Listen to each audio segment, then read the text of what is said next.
Good morning, karibu sana hapa Morning Cafe at TV47. Nowhere else do you find a show like this one, I tell you. My name is Fred Ndumuli.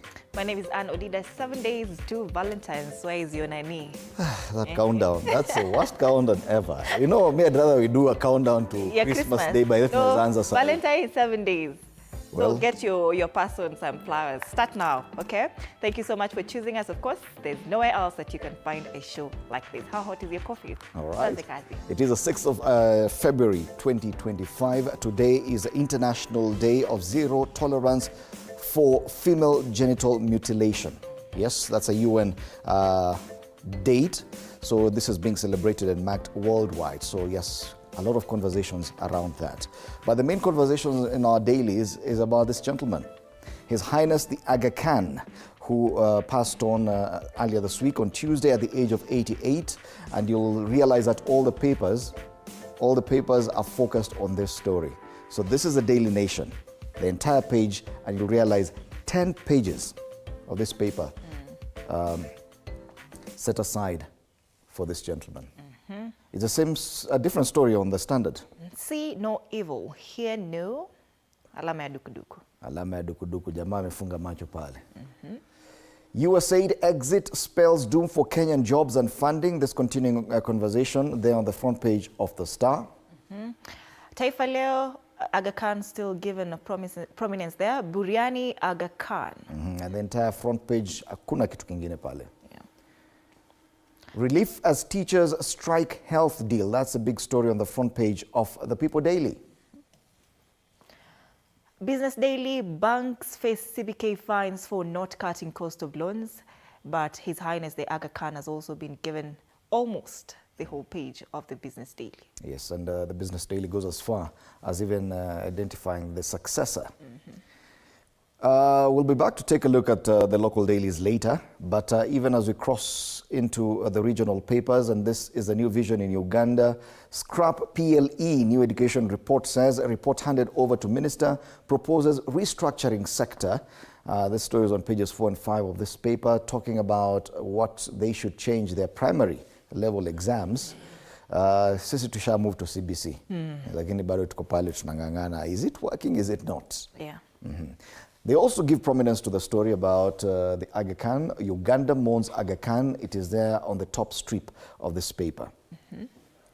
Museveni urges security agencies to prioritize stability. That's a kawaida headline in Uganda. And 60 billion shilling suspects go into hiding. Kulikuwa na heist kule. All right. Kuna gazeti moja sijaona Daily Monitor lakini sawa tu.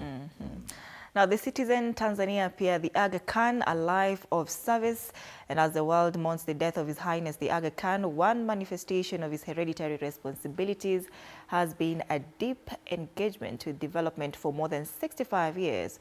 Through his work, he was widely recognized on the world stage as an influential and respected leader. Sasa pia Tanzania wamezungumzia maswala hii.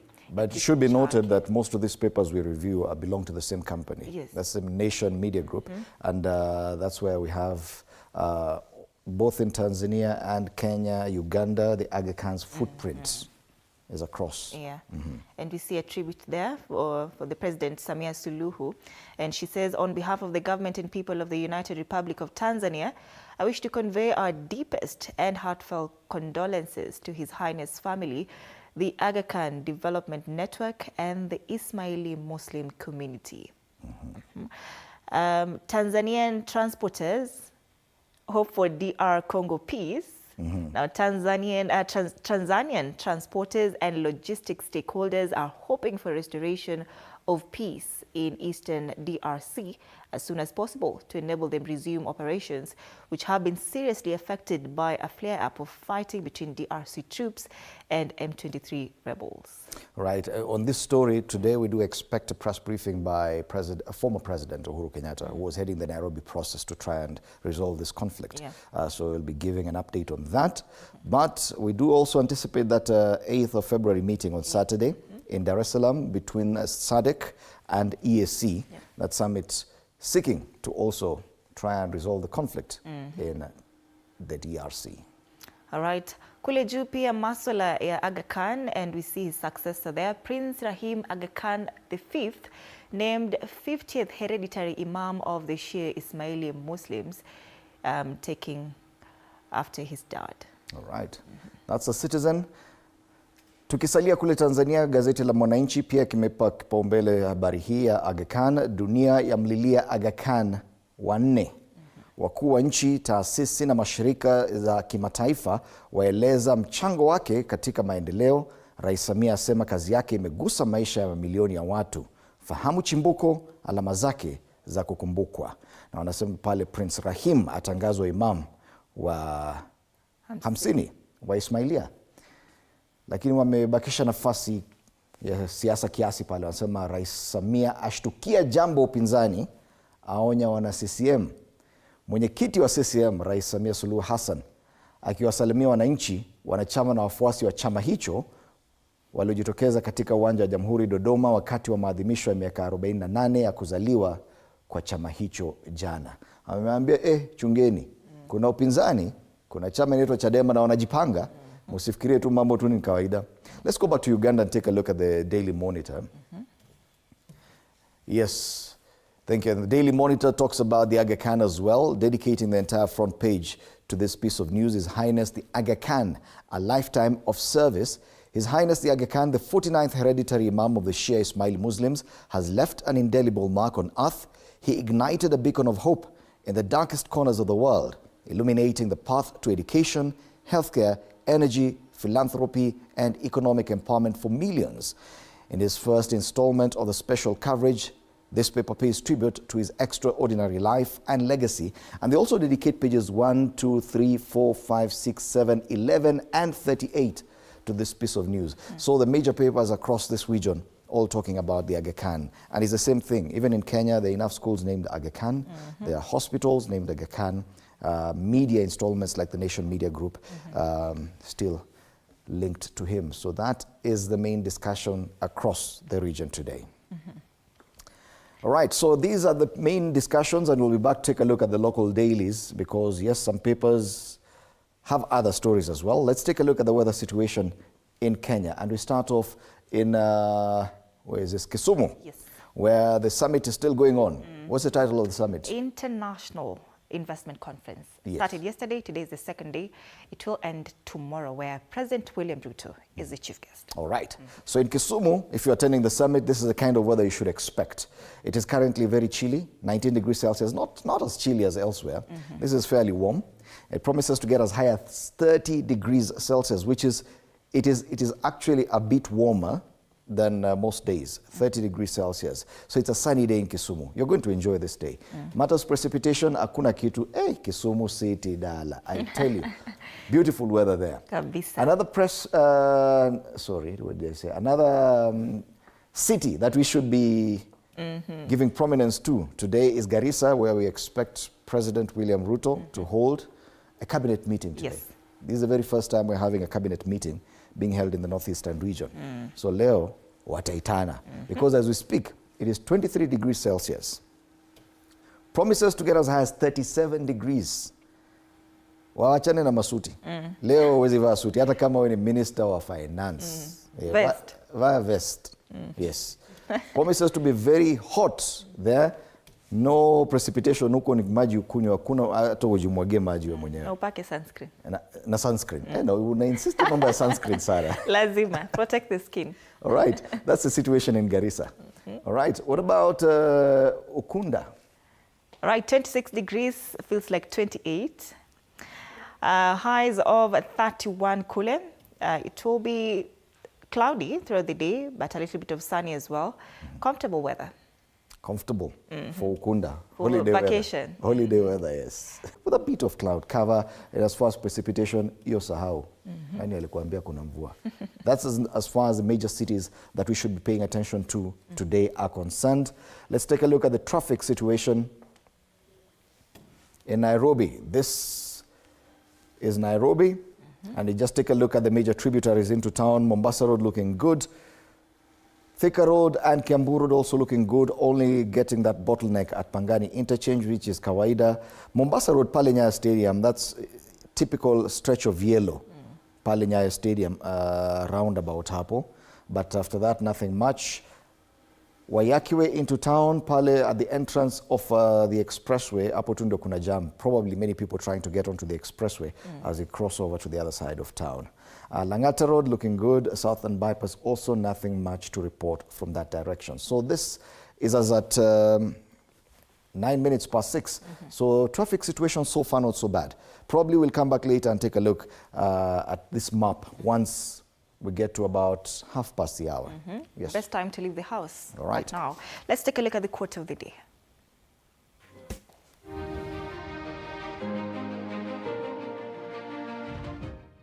It is not enough to have the desire to succeed. You must always have the discipline to persist when things get hard, the patience to wait for results, and the courage to face every challenge head on. All right, let's come back and take a look at the local dailies in depth.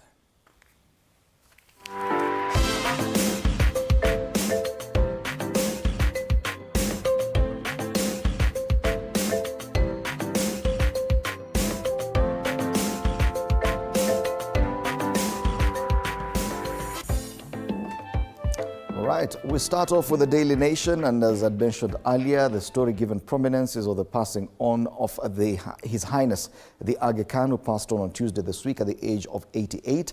The front page of the Daily Nation has enough tributes from President William Ruto, President Samia Suluhu Hassan, UN Secretary General Antonio Guterres, Canadian Prime Minister Justin Trudeau, and even the Indian Prime Minister Narendra Modi. The special coverage is on pages, this is 1, 2, 3, 4, 5, 6, 7, 8, and 10.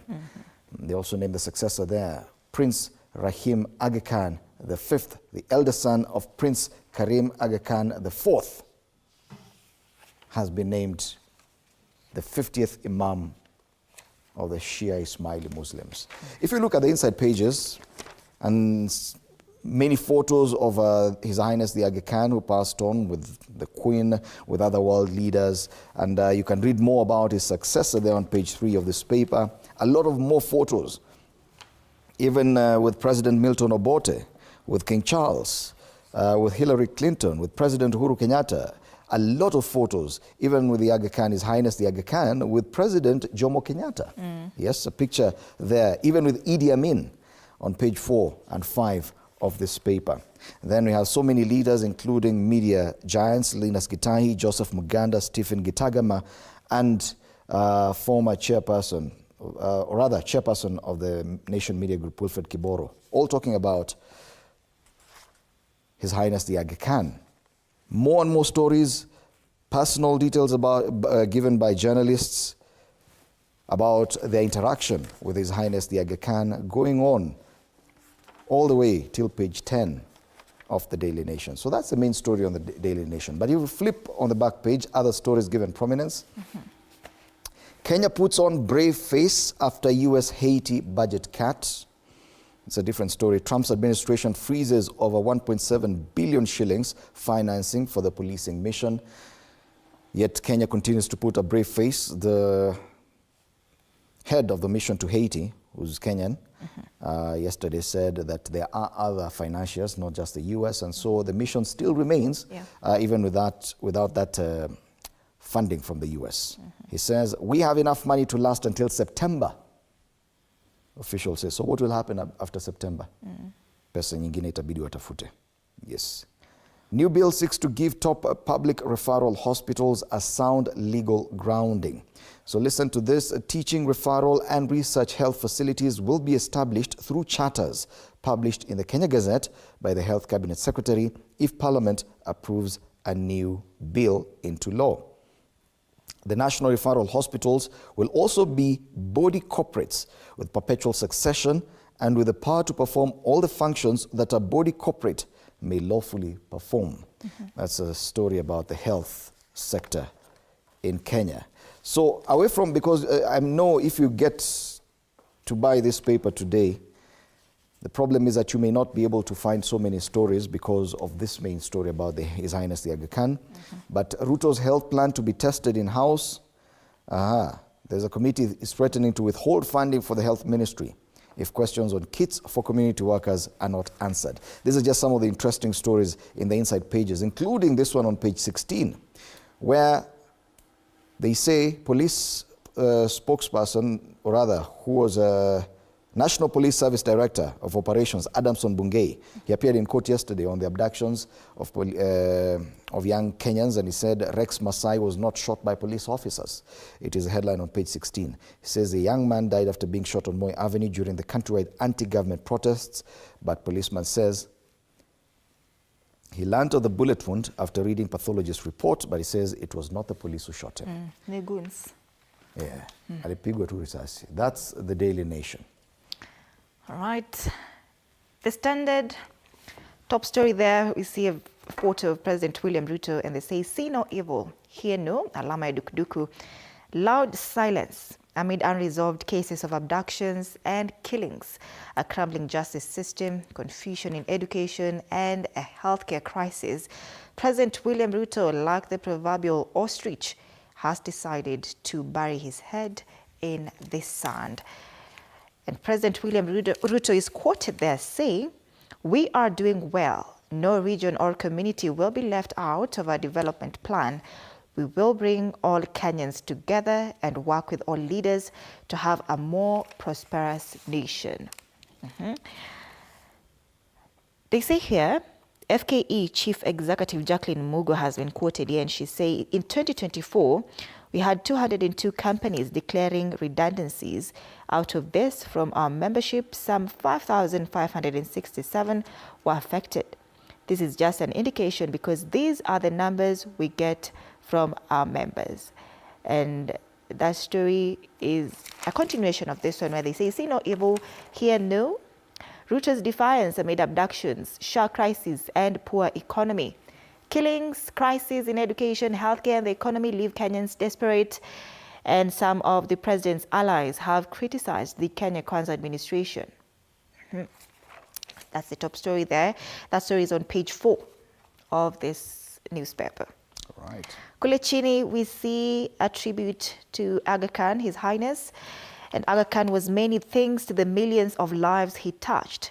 Ismaili leader and billionaire philanthropist, had influence in media, health, tourism and sports, education, and most important, religion. He has been given coverage on pages 6, 7, and 8 of the Standard newspaper. Bado hapo chini, relief as ID vetting ends on Ruto order. Now, Ruto alisema jana watu wamekuwa wakifanyiwa interviews kali sana, lakini that one imeisha jana. You can see online the debate about how many people are in Northeastern has started. Those claiming that the numbers there should be about 5 million, 6 million. Well, yeah, there are repeat census that's supposed to happen there. Yes. Maybe that will confirm to us the numbers. Tutaona, we will be here. All right, kule juu, we see Matiang'i gets key endorsement in Jubilee meeting. That story is on page 5. CBK riot act over bank loan rates. DRC Goma fight leaves 900 dead. That's an increase from the last number we had on Saturday, which was 700. All right. On the back page of the Standard, we see for Ronaldo, whose 40 life has just begun. And I think I'm the most complete player to have existed. In my opinion, I think it's me. I do everything well in football. That is Cristiano Ronaldo. Cristiano has a lot of faith in himself. And if only half of this world would have faith in themselves, the way Cristiano does, well, tungekuwa mbali sana. Yes. All right. All right, that's the Standard. Take a look at the Star. It goes with something totally different. Yes, this was the main discussion even from yesterday. Usaid exit spells doom for Kenyan jobs and funding. Some 40,000 direct and indirect employees face uncertain future. And yes, as of January 24th, 2025, Kenya had secured 359.2 million shillings in humanitarian aid for 2024. All right. So what happens to them? 60 years of aid ended just like that because Trump is president. So yes, a lot of people online are saying, yeah, that should be the way. We don't need the money. We should be taking care of ourselves. Yes, it is true. But in the short term, there will be a lot of pain. Yes. And even some deaths, God forbid. Doctors go on strike at MTRH over failed deal. And they are striking doctors outside the Moi Teaching and Referral Hospital in Eldoret yesterday. The story is on page 23, and where they give more reasons why they feel they should down their tools. Pale juu, this paper also gives prominence to the story about the passing on of His Highness the Aga Khan. Billionaire Ismaili spiritual leader Aga Khan IV dies at age of 88.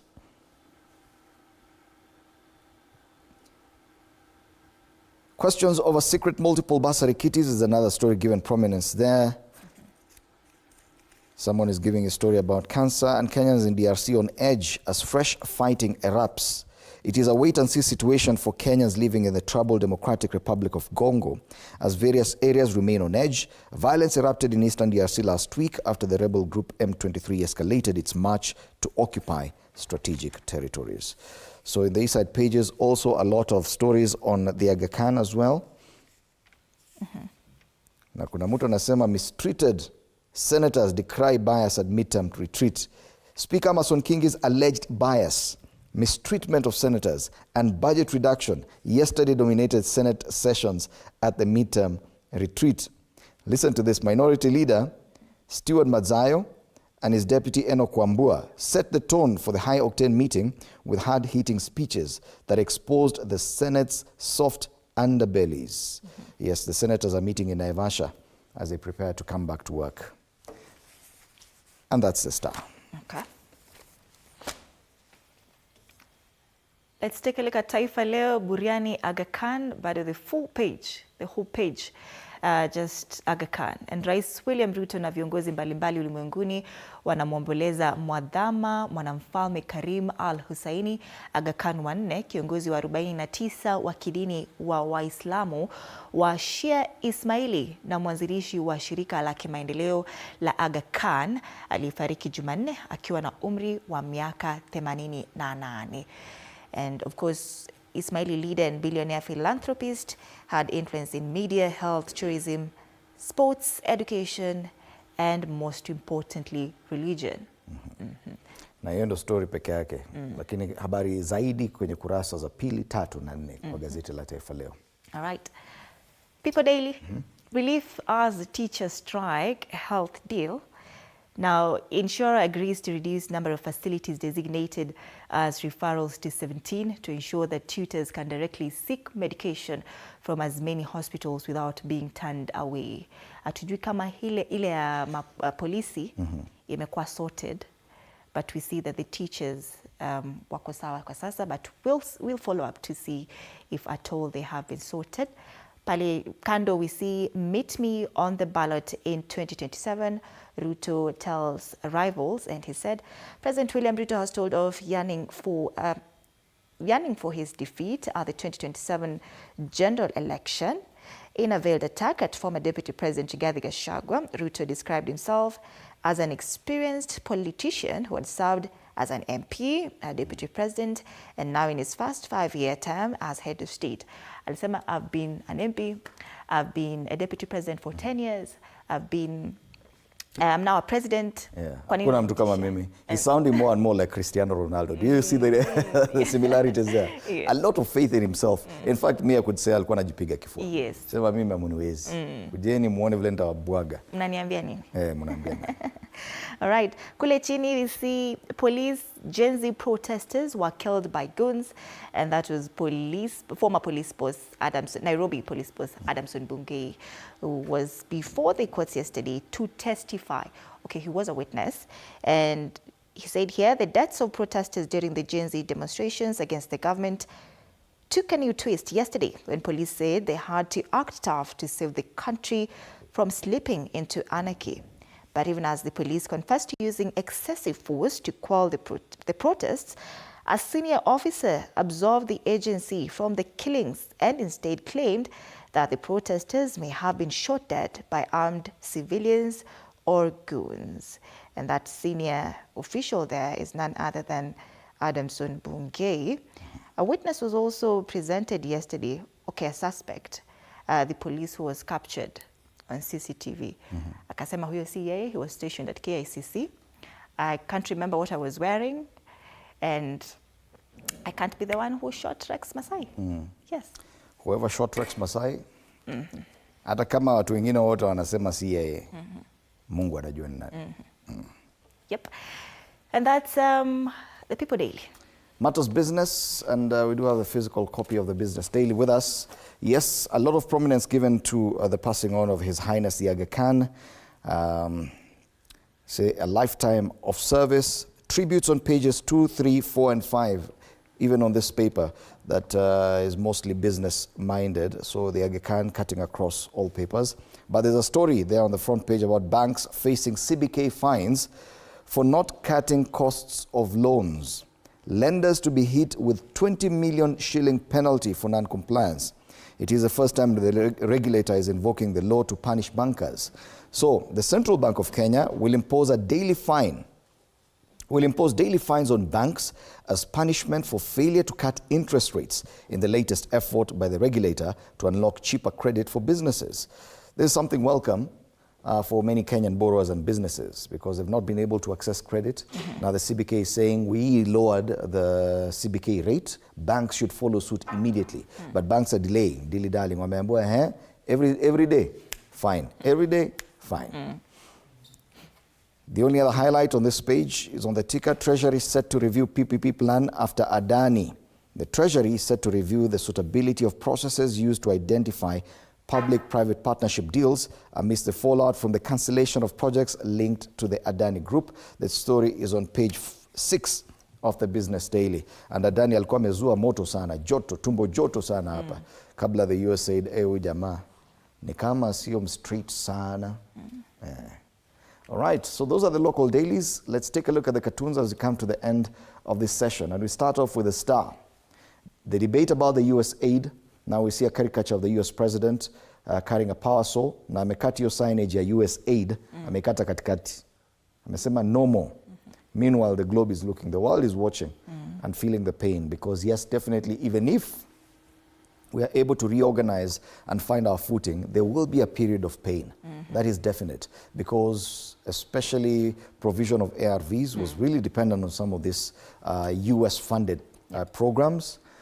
Remember, this is just the withdrawal from US aid.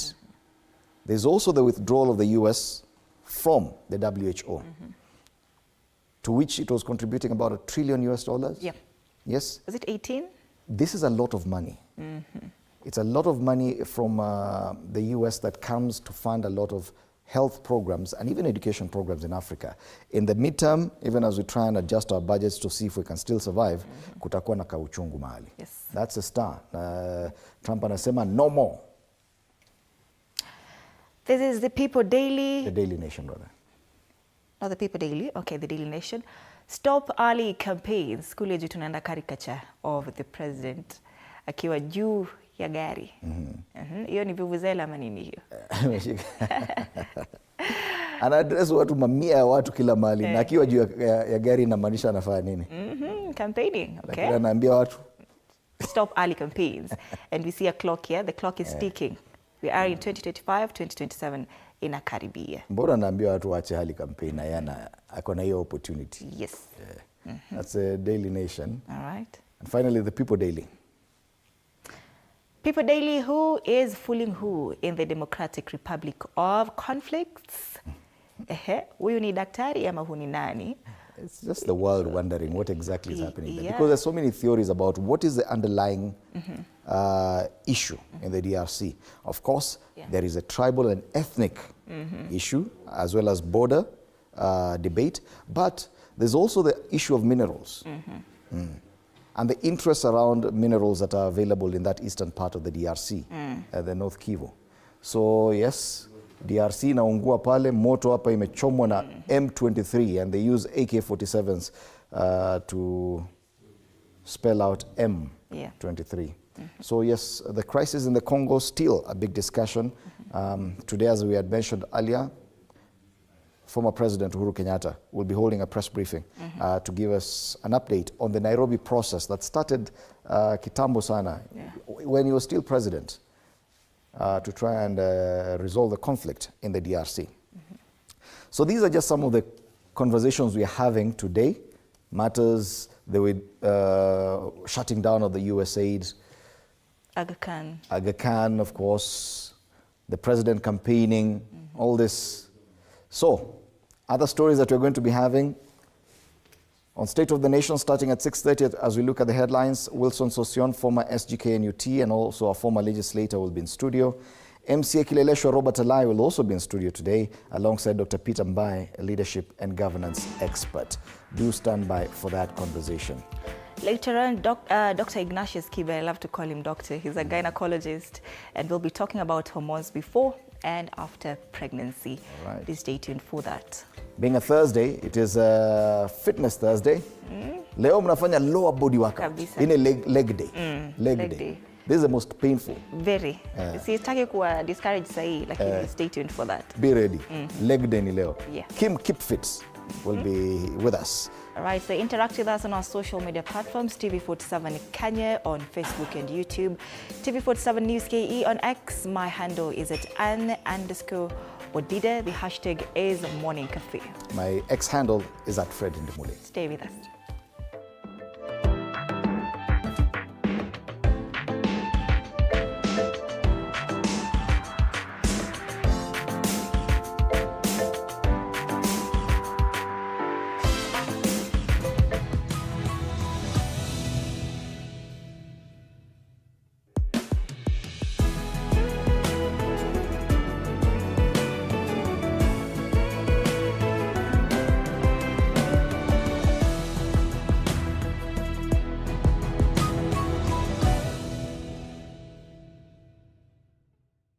Are you ready to elevate your business game? As long as you're earning something, there's always that opportunity to save. And you start with where you are. Kama wewe ni mfanyabiashara, huwezi kaa bure, unajipanga taratibu vile inavyofaa. Join us each week as we dive into the stories of the world's most driven entrepreneurs. When you pay attention to detail, you get luxury items. The Grind, where business meets brilliance. Tune in every Monday at 7:30 p.m. because your business deserves the best.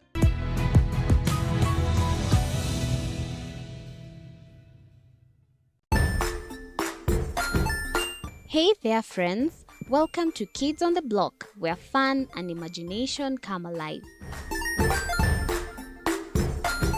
We dive into magical world filled with exciting adventures and awesome friends. What position were you in? I was number 2. What position were you? Number 1. He decided to cross the bridge by his house and look for food on the other side. We're going to do half cup of chocolate chips, and the other one, we're going to do half cup of the blueberries. So, grab your imagination hats and get ready to explore with us. Join us every Saturday at 9 a.m. for new friends, amazing stories, and tons of laughter. Join us as we explore the journeys of those who defy the odds and break barriers. We dive deep into the stories of triumph. Sometimes when parenting a child with a special need or whatever disability, family life becomes a bit complicated and you may end up raising the child on your own. Here, we inspire. I have a farm which one we showcase with other dyslexic youths and autism how to farm. Motivate. It's never easy, but what we do, the best thing is to work with another parent who has an elder child than yours. And break through the barriers one story at a time. Push your boundaries beyond the limit. Saturdays at 8 p.m.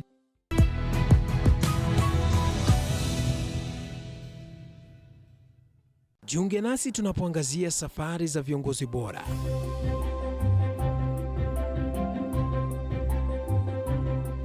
Kutoka kwa ushindi mkubwa hadi masomo magumu. Wakati wetu kwamba wasichana si wa kusoma, ni wa kuolewa, ng'ombe ipatikane, wazazi wakuwe watajiri. Tunashughulikia yote. I wish I were a better investor. My parents taught me how to look for things for myself. Tazama Mfahamu Kiongozi, ambapo kila kipindi kimejaa maarifa, mikakati na hadithi za kukuza azma yako. For me to succeed, I have to fight. Kila Alhamisi saa 1:30.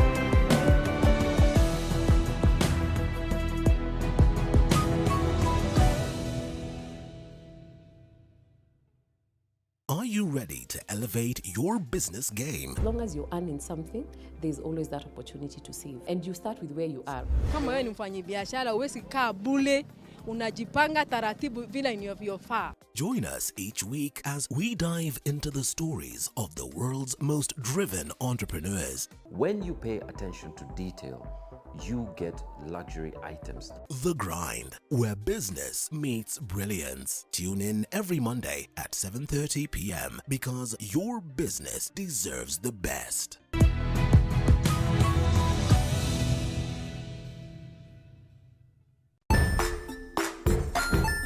Hey there, friends. Welcome to Kids on the Block, where fun and imagination come alive. We dive into magical world filled with exciting adventures and awesome friends. What position were you in? I was number 2. What position were you? Number 1. He decided to cross the bridge by his house and look for food on the other side. We're going to do half cup of chocolate chips, and the other one, we're going to do half cup of the blueberries. So, grab your imagination hats and get ready to explore with us. Join us every Saturday at 9 a.m. for new friends, amazing stories, and tons of laughter. Join us as we explore the journeys of those who defy the odds and break barriers. We dive deep into the stories of triumph. Sometimes when parenting a child with a special need or whatever disability, family life becomes a bit complicated and you may end up raising the child on your own. Here, we inspire. I have a farm which one we showcase with other dyslexic youths and autism how to farm. Motivate. It's never easy, but what we do, the best thing is to work with another parent who has an elder child than yours. And break through the barriers one story at a time. Push your boundaries beyond the limit. Saturdays at 8 p.m.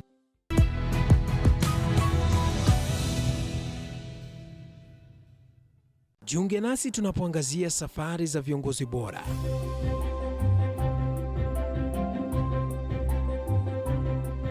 Kutoka kwa ushindi mkubwa hadi masomo magumu. Wakati wetu kwamba wasichana si wa kusoma, ni wa kuolewa, ng'ombe ipatikane, wazazi wakuwe watajiri. Tunashughulikia yote. I wish I were a better investor. My parents taught me how to look for things for myself. Tazama Mfahamu Kiongozi, ambapo kila kipindi kimejaa maarifa, mikakati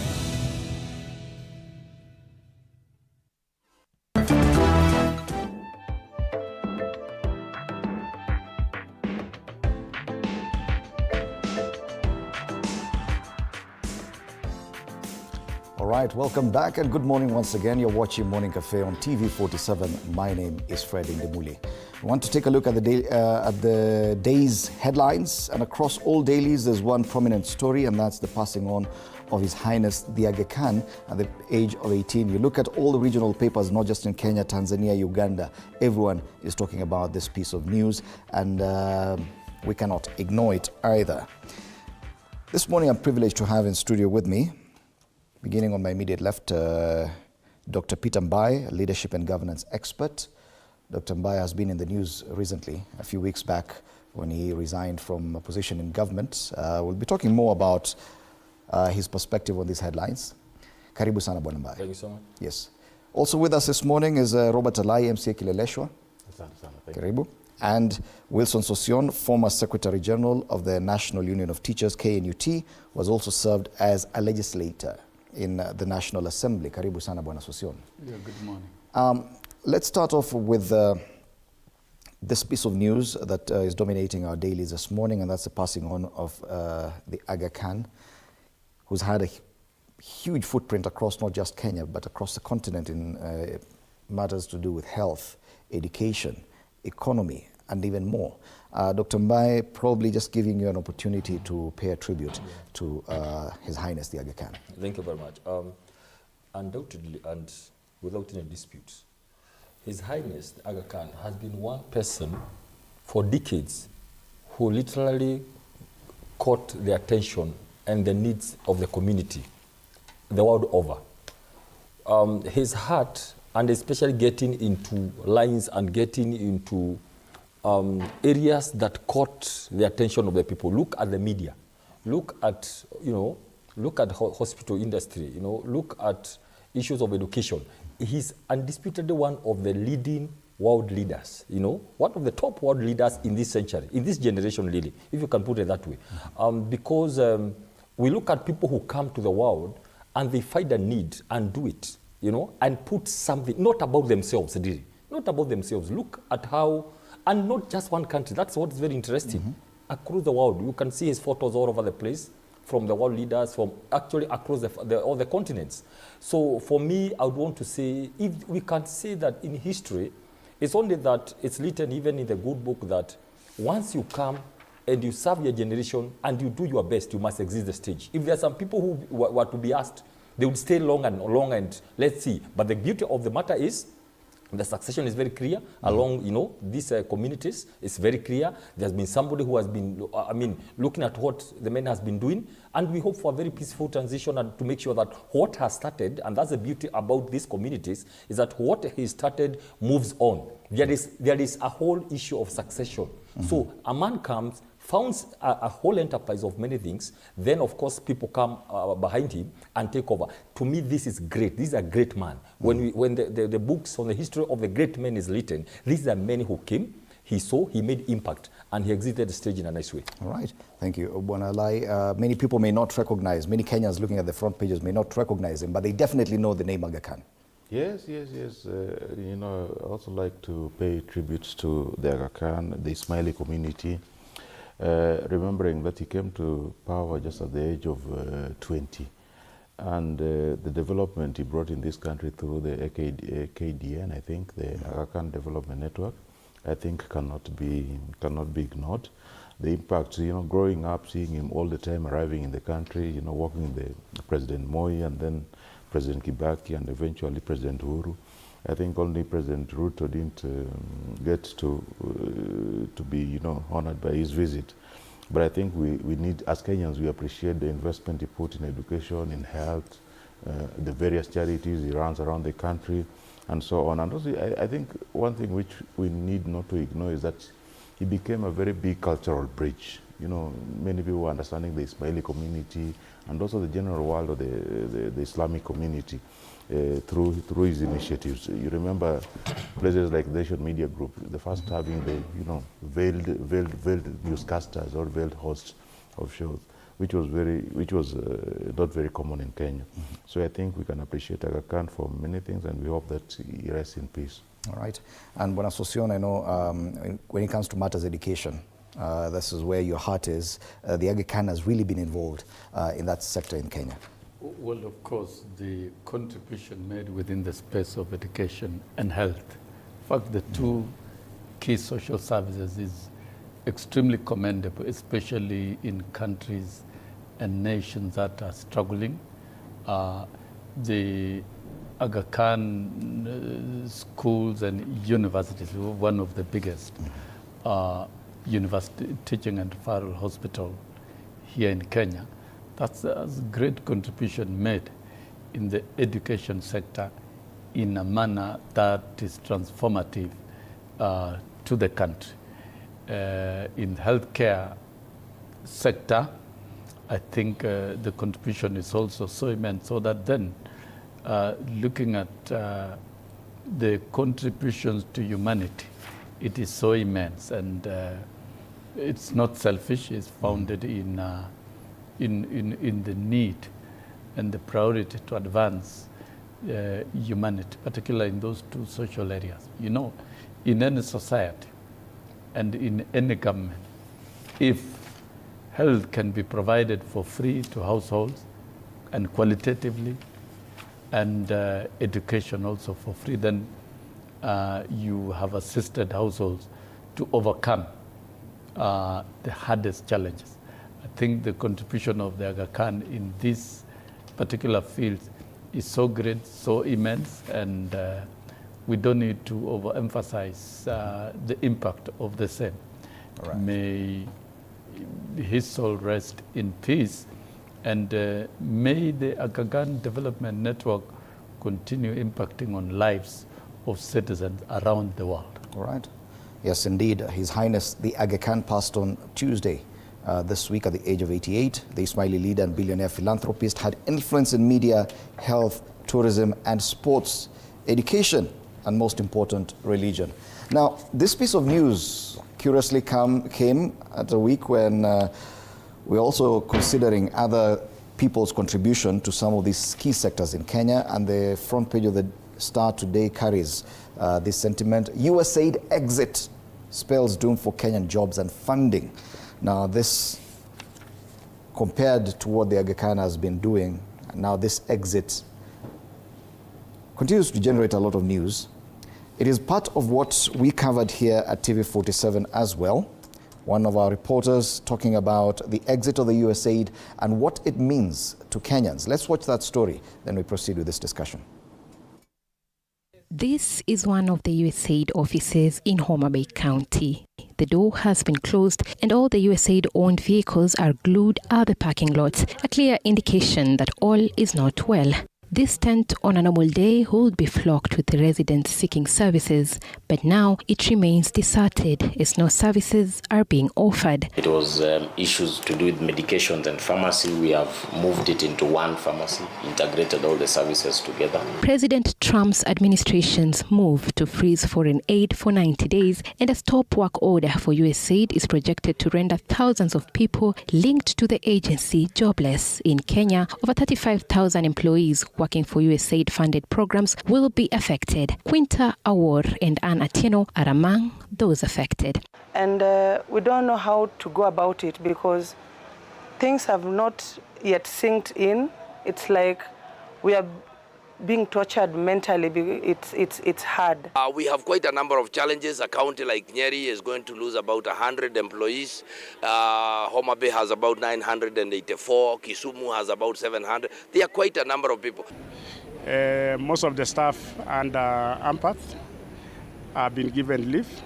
Usaid funds health and emergency programs in approximately 120 countries, including Kenya. In Kenya, Usaid has many projects, including health, especially in maternal and child health services, controlling the spread of HIV and AIDS, malaria, and TB. Some other projects include Nawiri, Tawi, Western Kenya Sanitation Project, and the Western Kenya Water Project. The Anglican Church of Kenya now says they fully support the U.S. government's move to withdraw foreign aid. Trump disruption of the rest of the world must be a wake-up call for us to be able to think.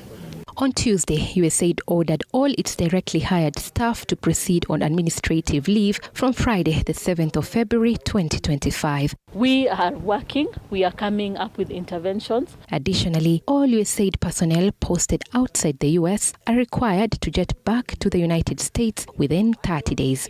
The agency will then terminate personal services contracts and institutional support contracts that are not deemed essential.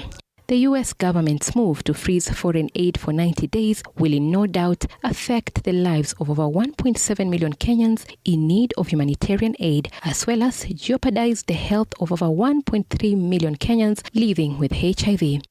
When we are now making the new budget, we need to increase the budget for the Ministry of Health and see where we can get other donors for the same what USAID was doing. In 2023, the United States disbursed $72 billion of aid worldwide to cater for women's health in conflict zones, HIV and AIDS treatment, energy security, and anti-corruption work.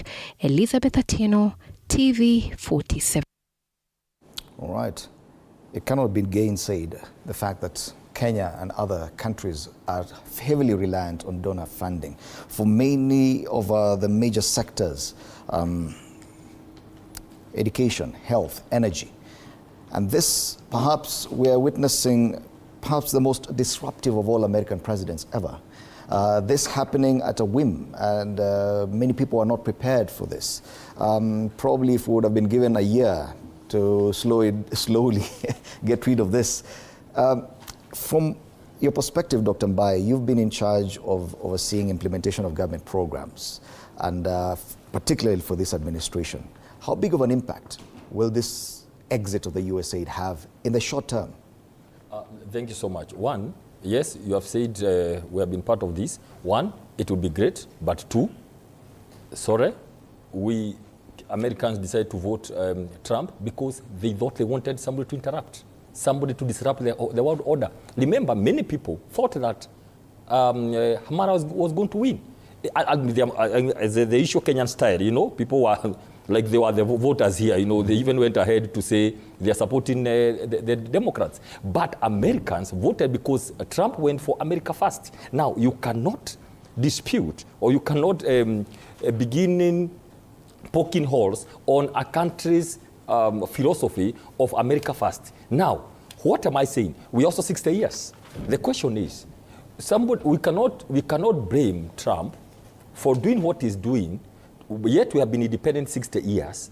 What should have happened immediately we started this thing in 1963 is to try to have a parallel system whereby in 15, 10 years, the 1 year we are asking for, we should have done it before, knowing he was sovereign. We also said we want freedom and we want what we call independence, which we got. So for me, I would want to say from the word go, yes, but it is as a result of our lack of ahead planning to be able to become, I don't want to use the word independent per se, but to a level whereby you cannot say that because somebody has withdrawn basic things like funding on health, on education, on basic things on food, that now it's a crisis. It shouldn't be for an independent country. The question is, you receive the taxes, you have your own things to, you have your own things to plan. So yes, I want to join those who are saying, this is America choice, yes. This is Trump choice, America first, whereby it is us first, Africa and other continents second. Later. So yes, for me, I would want to say, I will give you an example, another quick example. Look, for example, the road from here to, all the way from Nairobi to Busia. That is a road the first president of Kenya used to use. A one lane, 1963. So the question is, how come 60 years, you have not been planning for another road, and then you come complain of traffic jam, you know, causing, going for 24 hours. It's just a lack of ahead planning. The country has been growing. There's no considerate, corresponding growth in infrastructure. Who do you blame? You don't blame donors. The issue of donors has been to come and aid you to get on your feet, not to be dependent on them. Okay. That is a sad story, and I'm happy it's coming now. There's a form of slavery here. Of course, we are totally used to donor aid. Usaid had a serious footing in Kenya. This definitely will have an impact. It may be a positive move. Eventually, we'll be able to stand on our feet. But when I lie, health is a devolved function. We know the kind of problems we have with our health service provision at the county level, which is heavily dependent on this aid. It may be positive long term, but short term, what is the kind of pain we expect? I think it's a very great, it's huge pain to some of, the areas we know, the Homa Bay, the areas which have a lot of challenges with TB, malaria, the mosquitoes, infections also, HIV, AIDS, areas, around the coast and so on. I think the most unfortunate bit is that the overdependency on aid, and especially on critical sectors. I don't believe that any foreigner should fund our health, should fund our security, and should fund our education. I don't believe that it's a sector we need to allow anybody into, because it's a tool of control. And this is why I don't believe that USAID will go away. It might come back with a different name, because it's also a serious soft power for America. They use it to exert their influence. I don't believe that, as we have seen, I think what Trump is trying to do is trying to disrupt, because he believed that USAID was part of funding some people who were trying to oppose him, to challenge his coming back to the presidency. Or USAID was used to that regard, to that end. And you have seen what he's doing in America. He's trying to ensure that he removes the leadership and so on, change them. But in Kenya here, we are going to feel it not only in the health sector, but also in the civil society, because USAID has been a very critical financier of freedom of expression in this country. I think that they have been also a very key financier of education programs in this country. I believe that the challenge now is on ARVs. The people are providing, I know a lot of NGOs, a place like Homa Bay and Siaya is greatly dependent on some of these ARVs to provide things like maternal care, HIV/AIDS, infected persons support and so on, to ensure that they are sustaining their medication and so on, and also to ensure to follow, because what we don't do well as a country is that we don't take health seriously and we don't sustain the health activities of this country. You ensure that a patient is taken care of from end to end, to ensure that from the time they get out of the hospital, there's a follow-up by the volunteers or the medics to ensure that they're taking their medication, they are also not infecting each other. If people are a discordant couple, which means that one is infected, one is not infected, the other doesn't infect, and they continue to even have kids in that regard. I think some of these programs are very critical, but we need to ask ourselves, why have we allowed foreigners to fund our health activities in this country? Why is the financing of health still in the hands of, we need to win ourselves off dependency on, because yet you still speak of hope that they may not be gone forever. They'll still find a way of coming back. Should we really count on that, or should we be actually preparing for the kind of living that you're talking about, that we should be taking care of ourselves? I think we need to take care of ourselves. I think health, it pains me to see us dependent on health. When I see a donor bringing in an ambulance, I say, what is this? When I see a donor donating to police vehicles, I say, what is this we are allowing ourselves to? Okay. I think if we can cut funding even on some, and we let them fund something else, but health, security, and education, I don't think that anybody should fund. Yet the reality on the ground is totally different, Bwana Susion. Even when it comes to education, despite heavy funding, despite education being the highest spend in the budget, we still rely a bit on this donor funding. And that is why we must vacate dependency on donor funding. Donor dependency syndrome has been the biggest undoing of post-colonial Africa, not only Kenya. And this actually is continuation of colonialism and promotion of laziness and obstruction of innovation and creativity to be able to solve our own problems as a continent.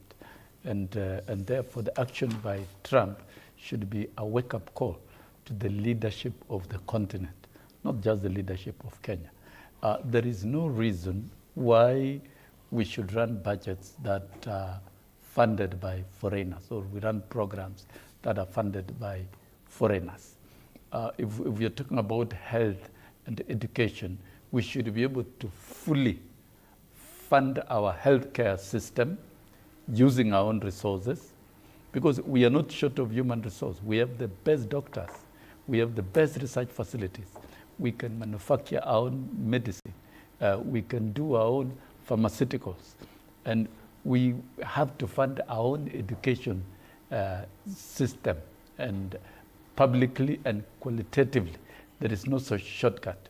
If a government is unable to deliver quality public education and quality healthcare system, then there is no reason for it to be called a government. If a country calls itself independent and you are not able to deliver quality healthcare and quality education, then you're not an independent government. The reality on the ground is that we're still struggling with that. Health, we're still not able to spend 15% of our budget. We are struggling because of poor strategy, poor framework, wrong ideologies that we have in place, because instead of devoting our efforts to tackle those particular issues, we are shifting the responsibility to donors. We have to win our country from donor dependency syndrome, and I think where should that conversion start? Kibaki, we are already in the budget making process. President Kibaki was able to mop up domestic resources right after he came to power, to the extent that the national budget was funded at 95%. And I don't see any reason why we should even fight finance bills, complain about having this piece of news coming at a time when the budget policy statement is yet to be when we're able to raise our own resources and finance our own budget. And let's now look beyond the borders and open up Africa, remove the boundary barriers, promote the inter-African trade, talk of value addition of our own minerals and goods. Let us make Africa prosperous, because it can be more economically strong. Let's talk about where the than rubber any meets other the road, continent. the budget-making process. This piece of news came this week. Next week, we expect Treasury to present the budget policy statement before the National Assembly. That budget, whether we say it or not, is highly dependent on donor inflows as well. Fred, I would say this in passing. It's easier said. What SG said, it's easier said than done. Let me tell you the truth. It is very hard to track any donor-funded, let me call it development partners-funded, to give it even a better name. It's very difficult to track those projects in the country. They're always hidden.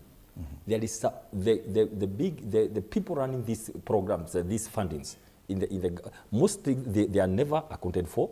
You know, capacity building in a lot of it. And if you saw the documentation from the US, they mentioned capacity building. There's a lot of waste. That is where the whole money is, because it's not accounted for. You know, it's not exchequer. You know, it's not exchequer. So we have been trying to say, can we get to know all development partners funding? Because most of these are loans. So can we know so that we can be able to track? You can hardly get. But every day you find people all over the country moving around so they can get some per diems and facilitation. And so good leaders, because actually people are not focused even on exchequer, because they know there's a lot of, you know, Auditor General and all that. Now, this funding is where everybody else wants to eat from, vehicles, you know, moving around, branded vehicles and all that. And very little money, Fred, take it from me today, goes to what it is meant to be.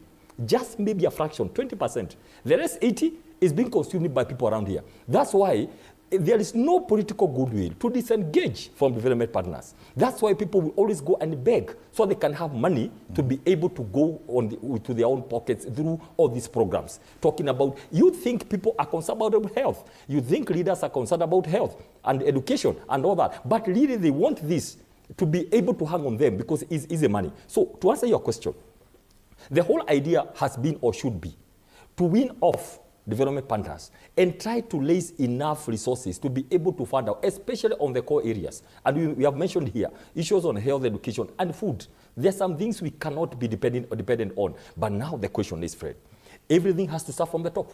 Everything is about political goodwill. He spoke about the former President Kibaki. He is a guy, an economist who came and said, my country has to be self-reliant. It started from the top. And people are willing even to pay taxes because they were like, guys, let's just do this, tulipe ushuru, tujitegemee. And it came out well, right? But now, without the political goodwill to say, excuse me, I don't want to go begging every day. We are going to be, every time instead of being offensive, we are going to be defensive like now. It's okay to cry, but I can tell you, the only people who are going to feel this effect are the 20% who benefit from the donor funding money. Many people up there, guys who they use that money to do other things. I can tell you, the moment you ask for a list of projects which are development partners funded, you go round and round, you not get them. Okay. You go to the accounting officers to ask for them.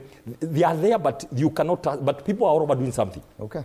But if at all the Usaid, it's gone.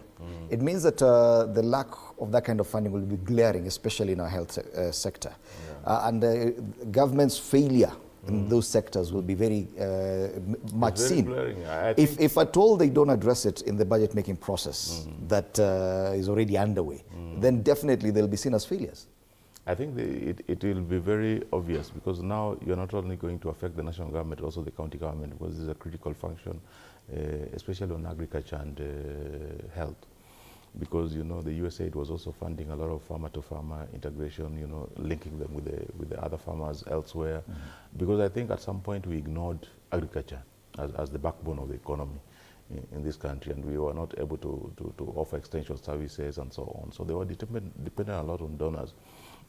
Issues like health, you know, for the national government has been trying to hold it, but it's a devolved function, and to a great extent, I think the devolved units need to, but they don't have the budget.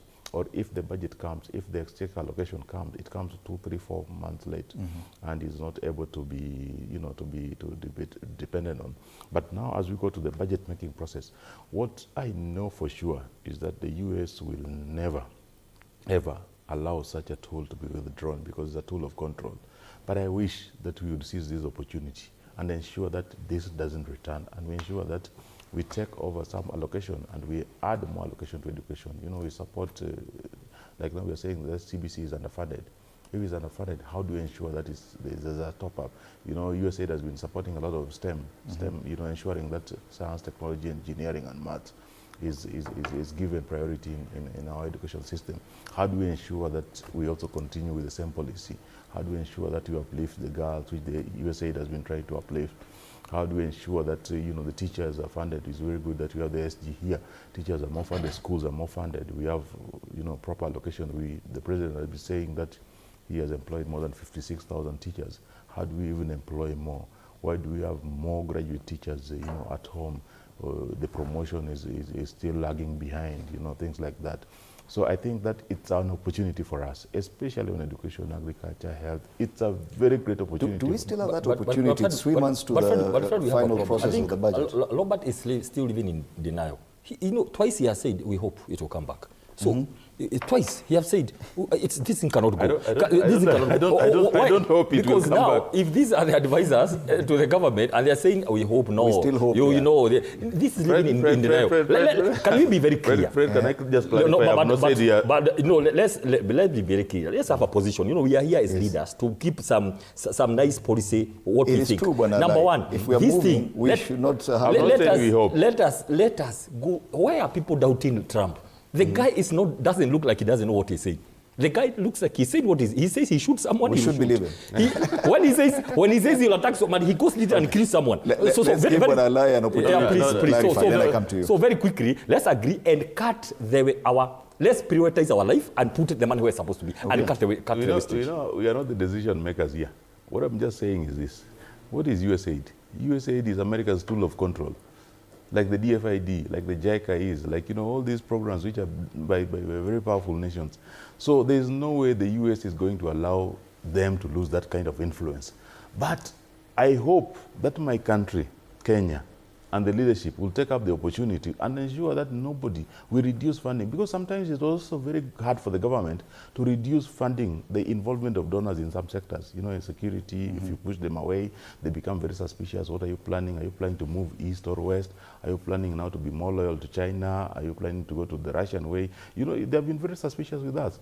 But now they've given us an opportunity to ensure that we increase funding in health, to ensure that we take some of the programs away from what they have been. So that's what I'm saying. Okay. I hope that SG would. Yes. You know, I campaigned all over the world, around the world, on quality public education. And what came out is the willingness of government to fund programs. Are governments willing, or are we directing resources to non-priority areas? So really, this will call for deliberate decision in leadership to be able to fund education, to be able to fund healthcare. Many jurisdictions have deliberately invested in education and in health, and they've succeeded. When you talk of the Asian tigers, did they rely on donor funding as an off-take strategy to be able to achieve what they've achieved? No. They were very deliberate in their strategy, and they looked for deliberate routes to be independent. This is what we need to do now as a continent. If we decide that we are funding education fully and we are funding healthcare fully, the way we are funding security, we shall do it and we shall achieve it. When we look at our budget, if we track our budget, for example, currently we are doing 3.9 trillion, and we can raise domestically 2.4 trillion. We have a gap of 1.5 trillion. I think as a country we should reason, how do we raise domestic resources so that we bridge this gap, so that then as a country we stop relying on donors. We are due to hit a 5 trillion mark in terms of budget, but then how do we raise revenue? This is a matter that requires civic education, and of course, keeping our systems clean. The way the Prime Minister of Singapore said, for Singapore to be where it is, the system was kept clean. Get rid of incompetent leadership. We begin with leadership. Let's address real leadership, okay, without blinking our eyes. If we have leadership of institutions with incompetent management and with conflict of interest and corruption, then we are not going to head anywhere. Right. But if we are to tackle these challenges and we have our systems clean, by and gradually, we'll be able to balance revenue collection, expenditure, and of course, growth of the economy. We are almost a middle income country, and we have almost all our systems properly in place. For me, I think, looking at leadership that we have had in the country, the transformative agenda that we have had in the country, the master plan of Vision 2030, the various manifestos of political parties and leadership that have been in place, I think as a country we are ripe to be totally independent and run our budget without relying on donors. We can bridge that gap. It is possible. Let us deal with leadership and let us be open. And I don't think we are in this talk show for the sake of entertaining people. We are here to engage in serious public discourse. And we don't need to cry about the possibility over of what a Trump presidency. And when Association, you're one of those people who said you do not expect any major shift in policy, even if there's a transition and Trump becomes president. But we can see how deep this is now affecting us. A change in the administration there. The other issue, even as you speak, is USA directing the United Nations to immediately freeze US funding for the Kenya-led Haiti mission. Kenya was really dependent on this. And before you even respond, we have covered this story as well here at TV47. Let's watch as even Kenyan officials still claim that there is a possibility that this mission will continue unaffected. I was requested by the President of the United States last year to provide Kenya's security diplomacy that is also legendary and known to support Haiti. And I'm very proud that even President Trump, with the new administration, supports Kenya's mission. That was President William Ruto on Sunday, 26th January 2025 in Nairobi at a church service. A day later, President William Ruto on X said that he had had a telephone conversation with U.S. Secretary of State Marco Rubio, where they discussed, among other issues, the United Nations-led multinational security support MSS mission in Haiti, with Ruto saying they agreed on a joint strategy to ensure the mission serves its purpose. Barely a week later, the United States government has informed the United Nations that it has frozen its contributions to the MSS in Haiti, amounting to about $13.3 million or 1.7 billion shillings. This was confirmed by spokesperson of the United Nations Secretary General Stefan Dujarric. The government of Kenya has come out to its defense, saying that the mission is still a go. Now, there are many countries that are contributing. The US is one. It has contributed some money. It has contributed equipment. It has issued waiver. The U.S. government has, even after the pronouncement, there's been a waiver of support to the tune of $40 million. So that is not frozen. The amount that has been affected is close to $15 million. And this we have from a very authoritative conversation with the U.S. As we speak, we are also negotiating with the Dominican Republic, and we are about to sign an MOU, which would allow, if there are any injuries, they can then go across to the Dominican Republic for medical treatment. The sentiments were backed by Monica Juma, the National Security Advisor to President William Ruto, who said, and I quote, "It is true the U.S. contribution to the UN Trust Fund for MSS Haiti is on pause, affecting about $15 million in support. It is also true that the MSS mission is a priority and a beneficiary of the waiver. Meanwhile, there are sufficient funds in the UN Trust Fund for Haiti from other countries, approximately $110 million, to continue operations." Similar statements were backed announced by Foreign Affairs Principal Secretary Korir Sing'oei. Just hours after taking over of office on January 20th, Trump ordered a 90-day pause so that foreign aid contributions could be reviewed to see if they align with his America First foreign policy. The Trump administration has not yet said whether it supports making MSS a UN mission, and China and Russia have opposed doing so. George Maringa, TV47, Nairobi. Kenyan officials very quick to downplay the withdrawal of funding from the U.S. On that Haiti mission. Yet we hear our president speak more often and quote the U.S., meaning that the U.S. contribution was key for this mission. He would have been quoting Dominican Republic and Colombia for that matter, but he wasn't. This could just end up being our burden, Bonasusion. On the flip side, yeah, of course, we projected what would happen with Trump. Of course, the philosophy was very clear, American first. But of course, we still know the truth of the matter is we still know the U.S. interest in influencing programs around the world and maintaining presence is not going to go away today. And even with Trump... You're hoping for that? No, that is a fact. But then the action by Trump currently is a wake-up call. We don't need to rely on the presence of the U.S. to do our own things, because all those programs are not in our own interest, but they are more in the interest of the U.S. And so I don't think, even though they suspended the freeze and global involvement in funding and programs, it is a temporary thing that I'm sure they will recourse it in the fullness of time. Yes, they will do it. We're talking about but then President Trump in a more stringent, we expect that. But then that should not be a reason for us to build some hope and wait for some hope from that particular process.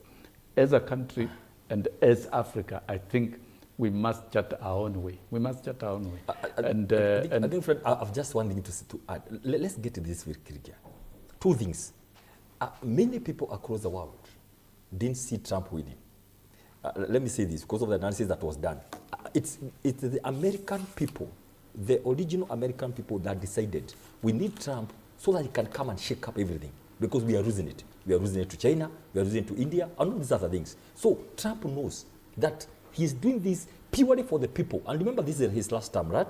So he has only 4 years to cause something very major and shift. So he'll rather make friends with Americans and disrupt many people. After all, it's only 4 years. So there's something there that has been said. What Trump wants to do, freeze everything first. Try to see what makes sense to him. What makes sense. That doesn't mean things will come back. Some of them may go forever. For example, I'm very sure he'll be interested in creating allies, of course. Kenya may be one of them, depending on, of course, how he looks at Africa. But what I know, even if some of these things may come back, it will continually, completely be different from what we think. I foresee, for example, and I want to give just an example. We are talking in an international relations area and geopolitics, right? He may decide. I'll give an example with Haiti, for example. What does it portend for him? Remember, first of all, he's a bit upset, like, this was a Biden, this was a Biden project. He may decide, first of all, cut it off so that they can also feel our push, right? He may come, depending on whether, that one I don't want to say from here, depend on how strategic is Haiti or that issue to America.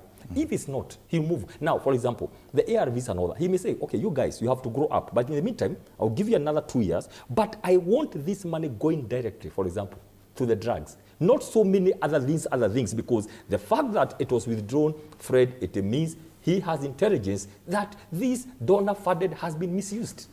Let's agree. There must have been some level of non-accountability. That's what he has a problem with. And some of the funding being used were used by his enemies, by people who didn't want him to come back. So he must come back and say, even if I'm going to work on these things, how best can they be worked? You'll see, for example, even if this Usaid thing will be brought back, you see a lot of cuts, serious cuts on many, many luxuries. So you're also hoping it will come back? I don't want to use the word hope. Hope is a very dangerous word to use, especially in politics and government. Even when Association is talking about hope that even Haiti will still be defined. Hope is very good breakfast, but it's a very bad supper. I don't want to go with the word hope. I'm just analyzing from international relations perspective, geopolitics, who is Trump, what is 4 years going to do, but 4 years is too small. He must hit where he must hit. He must withdraw where he must withdraw, because he wants to be celebrated in America. Okay. For a sensitive mission like the one in Haiti, a month could mean a lot. Yes, a month could mean a lot, but the countries that have contributed the police to those particular, to Haiti. Let me talk about the U.S. foreign policy. The U.S. foreign policy, and particularly Trump. Trump is not new in the global scene. He was the president in the previous administration. He had an ambassador here in Nairobi.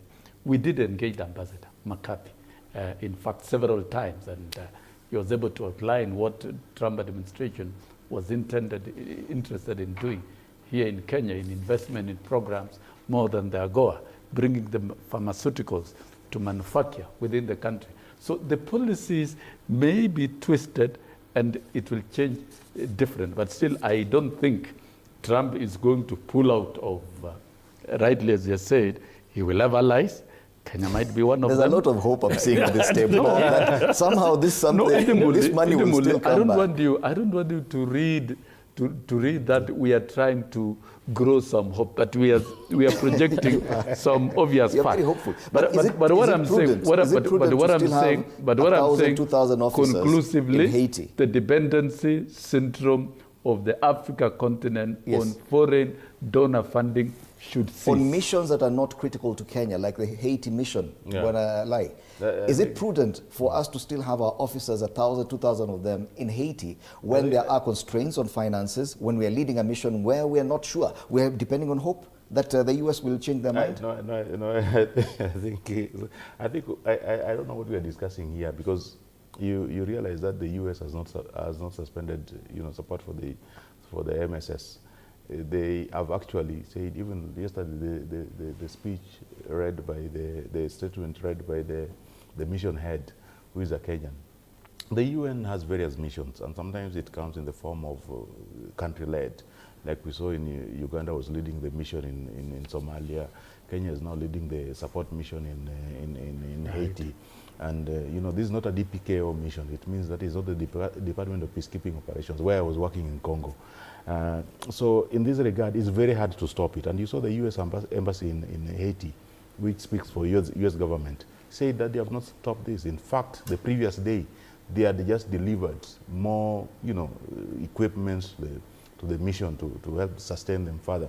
But for the first time, even yesterday, when you watched the statement from the officer leading the mission, he was very clear that we have some serious professionals in the police service who we don't utilize locally. I saw officers speaking French like it's their first language. I've never known the police officer to speak French, let alone... Are you saying we have more police than we need? That we do not use locally, that's what you just said. No, I said, the missions help build the capacity of our police officers also. You saw what happened with our soldiers when they went to Yugoslavia, they went to Sierra Leone, Ivory Coast, they went some of the missions. I met some of these officers while working in DRC. I met some of the people who served in Lebanon, some who served in rescue missions in Japan, rescuing people from earthquakes. And these people are serious professionals from the capacity built over a long time in the international missions. So this thing might not be very critical, might not be closer to home here for us. But in building the capacities, in ensuring that we have officers who have grown to be global citizens and have known to work in various situations. They can speak a lot of language. They're meeting Colombians there, while working in Congo. I remember a time when I was working as a logistic officer when Tanzanians blocked at the border food which was meant for Colombian troops called yerba mate. Yerba mate is like cocaine. So they said the UN is importing cocaine.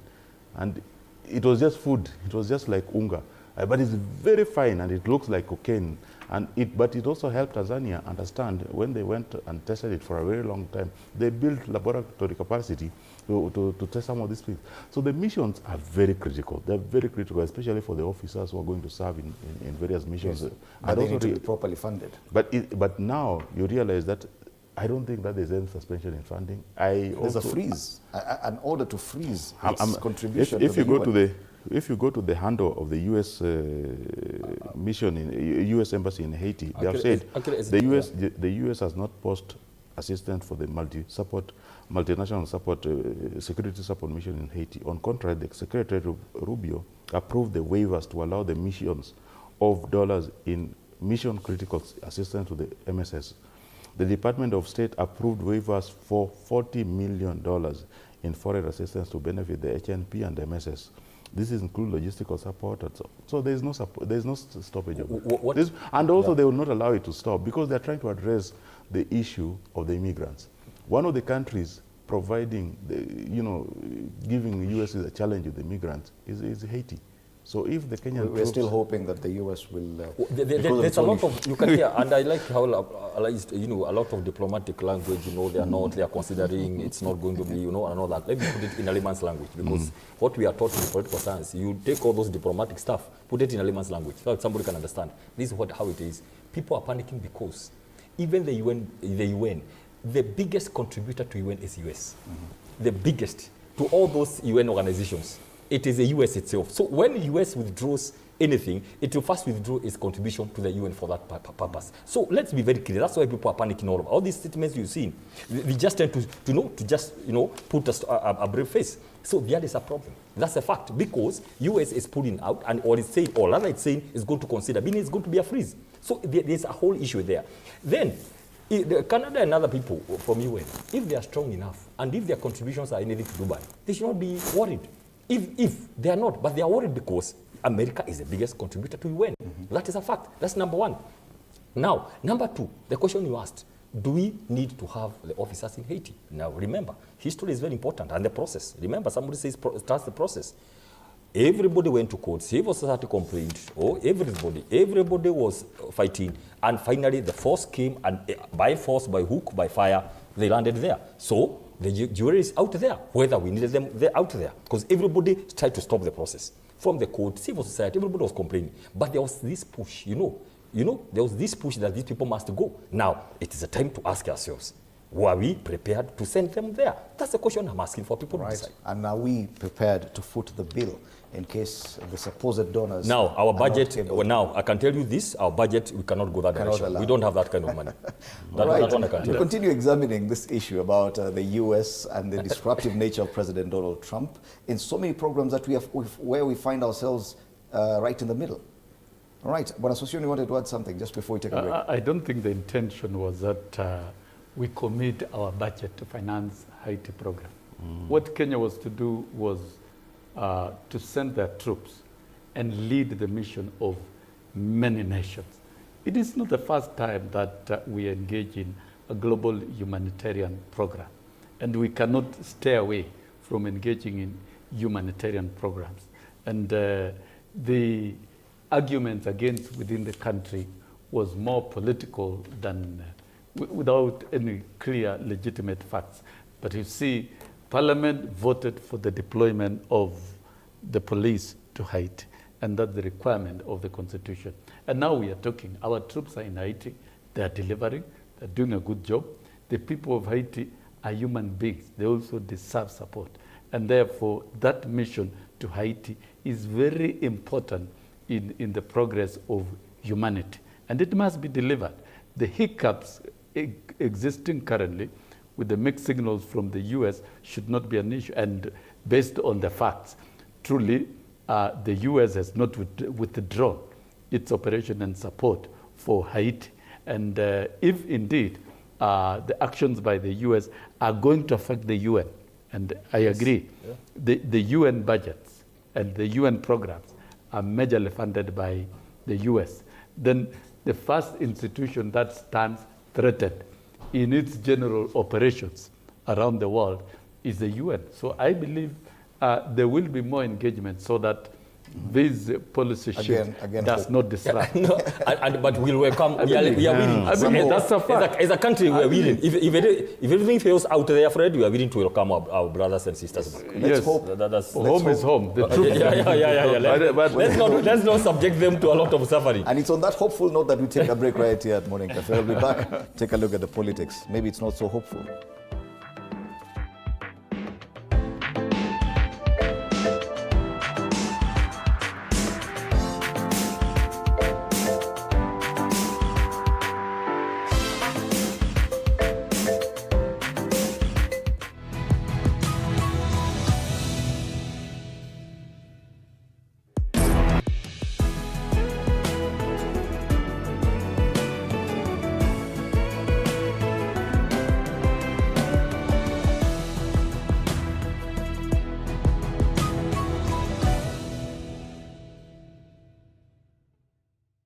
you ready to elevate your business game? As long as you're earning something, there's always that opportunity to save. And you start with where you are. Kama wewe ni mfanyabiashara, huwezi kaa bure, unajipanga taratibu vile inavyofaa. Join us each week as we dive into the stories of the world's most driven entrepreneurs. When you pay attention to detail, you get luxury items. The Grind, where business meets brilliance. Tune in every Monday at 7:30 p.m. because your business deserves the best.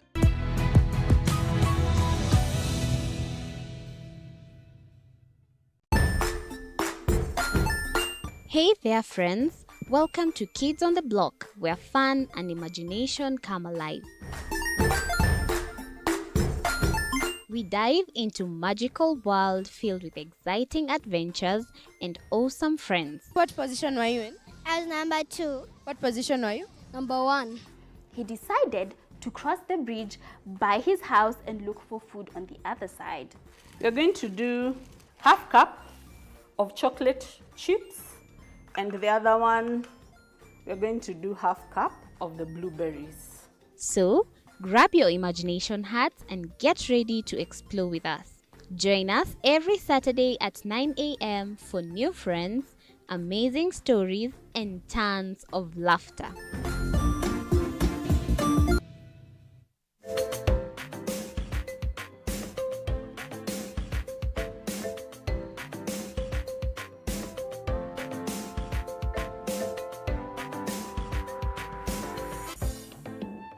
All right, welcome back. You're still watching Morning Cafe right here at TV47 with me, Fred Indimuli. I'm still in studio with Wilson Sosion, Robert Alai, and Dr. Peter Mbai. We now want to take a look at some of the political headlines today. The cartoon on the People Daily, is it the People Daily or the Daily Nation? Yes, the Daily Nation talks about early campaigns, and we have a caricature of President William Ruto on top of his vehicle and speaking using a megaphone to a crowd. Then he asks other people to stop early campaigns. The president, of course, is currently on day 4 of his tour of the Northeastern region. Today is expected to be in Garissa, where he'll host the very first ever cabinet meeting to be held in Northeastern region. He's definitely leading the politics from there. A lot of politics coming from the Northeastern region, with issues about ID vetting processes, the repeat census, talk about the population numbers in that region and how they'll come into play come 2027. Kenyans know all these things. It is not hidden to them. Yet the president is asking us not to engage in early campaigns. When Allah, is he being genuine? The president is very genuine. I think the president is engaging in development tours, and is not. I don't believe that is doing early campaigns. Development tours. Is there a need to address crowds in stadium? You know, political leaders, especially cabinet members and the president, need to communicate policy in the layman's language. There is no way you are going to communicate policy in boardrooms and town halls, and sometimes it's very complicated in that regard. So sometimes when you go to roadside and you meet 3,000-4,000 people and you talk to them, you tell them what you're doing, what you're trying to do, what you're trying to achieve, and you remember we have been very unfair to the president when we have put him first as Azimio. 2023, the whole year we wasted fighting him. 2024, Gen Z and Wamunyoro, led by Peter Mbai, got in. Fought him not only inside government, but outside government. And now he has not rested. I think we need to give him time to implement, because if you go down to the actual deliverables, I think he has tried. I think the food prices have been stabilized. Now people are talking about Adani, PPP, people are talking about abductions, things which are very complicated to understand for the common man. People are talking about social health authority. Yes, because he's which is not working. People are talking about the university funding model. He's trying to deliver UHC to Kenyans. He's trying to deliver education funding, which works for the common man and for everybody, because these are areas which we need to reform. Issues like health, education, security. When he goes to Northeastern and tell these people that you are also Kenyan, because some of us who have been trying, when you are traveling to Northeastern Kenya and you are welcomed in Mandera and Garissa and you are told that Karibu, vipi Kenya, umewacha Kenya iko aje?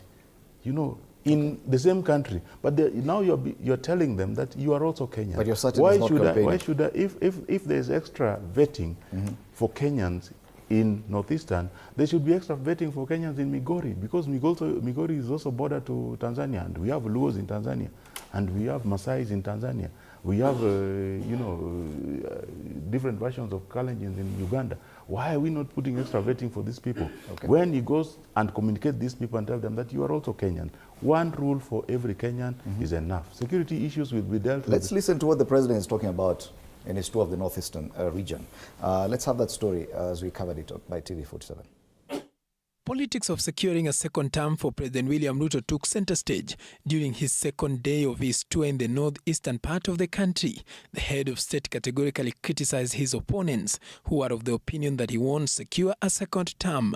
Kwani 2027 itakuwa uchaguzi tofauti kuliko ile yote tumefanya?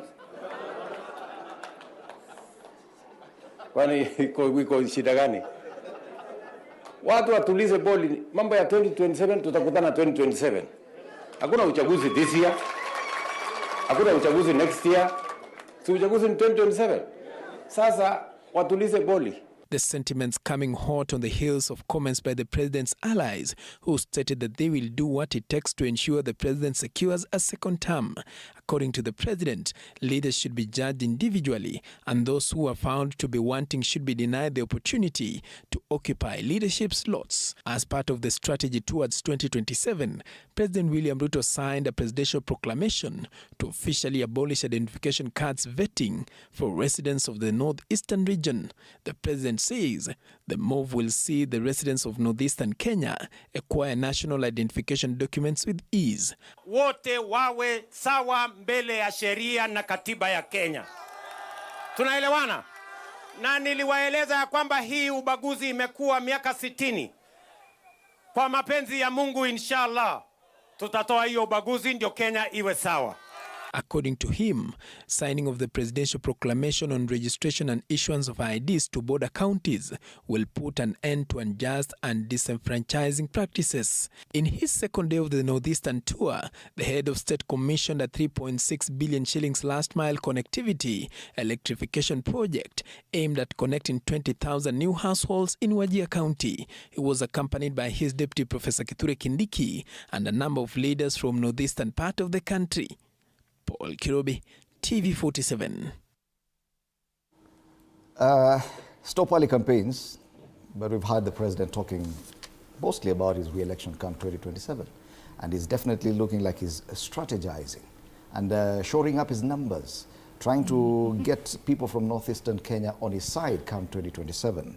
It comes at a time when we're talking about the numbers, and the debate around the numbers, whether people want to talk about it, is key, especially in northeastern Kenya, where we're expecting a repeat census and more IDs for those people. And as usual, Fred, I would say those are your own words, and that is pedestrian thinking, and that is not what is happening. When a president is elected and is sworn in, he is expected to execute affairs of the state. And he cannot be a prisoner within State House. The people who elected him are in the field. And the president has said very clearly, there are no elections this year in 2025. There are no elections in 2026. Just a simple question. When the president visits the 3 counties of northern Kenya, what comes to the mind of the citizen? Is it a ballot box in 2027 or the very salient critical issues that is touching on their lives? The president has been very deliberate with a completely different style.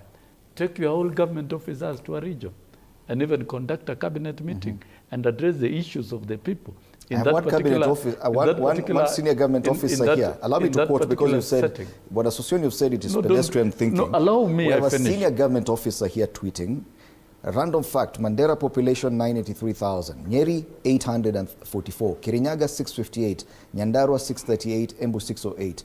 This is post-census suppression. Can he asked the question of fertility rate, In Mandera, he says it's 7.7 per woman. In Nyeri, 3.1. Kirinyaga, 2.8. Nyandaro, 3.6. This is a senior government official. Views of an individual are not views of the president. Let us deal with what the president Should we ignore senior government officials? Let us don't divert us from to sideshows of views of certain individuals, which of course is a right.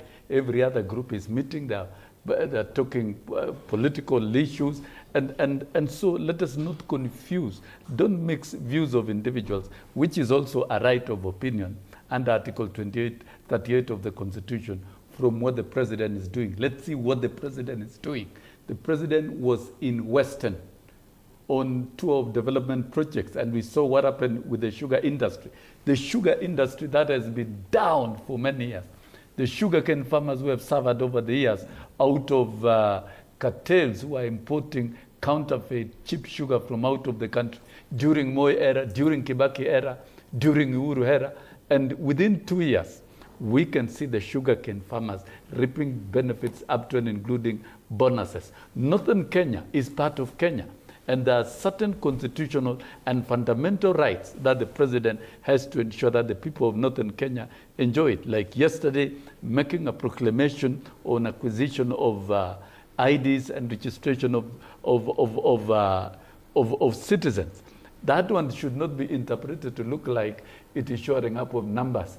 If there are numbers there and they are citizens and they have a right to acquire IDs and also to vote, that is their constitutional right, which you can't take away. You cannot take away a right of any citizen, the right to vote and the right to exercise political rights. But then you cannot talk of the president limiting the 5 pillars of the president: reforming agriculture, stimulating MSME, ICT infrastructure, housing, and universal health care, and freight. Let how us do you not see trivialize even the delivery trivializing of this? a very serious agenda. Are we like trivializing this universal debate? health coverage. One, is the president campaigning a bit early? And are we trivializing this debate about numbers in the region? This is a very serious issue, Fred. An extremely serious issue. And I'll tell you this. Number one, the president cannot accuse other people of early campaigns. He is campaigning. He has spoken how he's going to beat everybody. That is campaigning.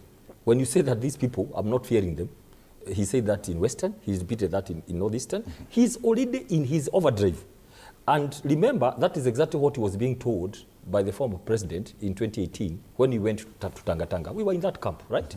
And he was being told, there's no campaign. And he moved across the whole country, doing marches, churches, literally campaigning for 2022. So now the shoe is on the other leg. He's now to tell the other people don't campaign because he's the president. But he's doing the same. So there's no fear. Let people organize themselves, because the situation that happened, especially last year, with the impeachment of the deputy president, clearly, he is the one who set the mood for our campaigns. Because the moment he kicked out the deputy president, he has followers. He had to go out and begin the Remember what happened in 2005? We were in this country after the failed referendum, right?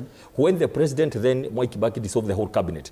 And many of them were left out. They began strategizing for 2007. And you remember the repercussions. So what has happened now, out of his own action, less than 2 years into election, he did what he did. Of course, it was a shock to many people. Many people who are followers of the second deputy president were shocked. And so they are reorganizing and they are planning.